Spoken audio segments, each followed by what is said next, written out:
সেনগুপ্ত বাড়িতে নতুন করে ভিক্টোরে কী উদ্দেশ্য? হ্যালো ভিউয়ার্স, অনুরাগের শো আগামী পর্বে আপনারা এটাই দেখতে চলেছেন। তিস্তাকে পাঠিয়ে ভিক্টর সেনগুপ্ত বাড়িতে এলে কেউ তাকে মেনে নেয় না, কিন্তু দীপার কারণে তিস্তাও ভিক্টর সেনগুপ্ত বাড়িতে থাকার ঠাঁই পায়। এরপরেও ঘটে গেল এক অবাক ঘটনা।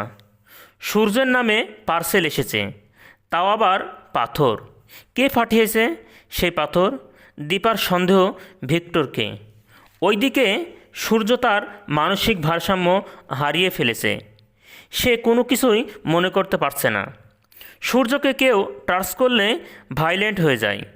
সে আদৌ ঠিক হবে কিনা ডাক্তারের সন্দেহ। অন্যদিকে দীপা ভিক্টরকে জিজ্ঞাসাবাদ করতে গেলে উর্মিও ও তার মা বাধা দেয়।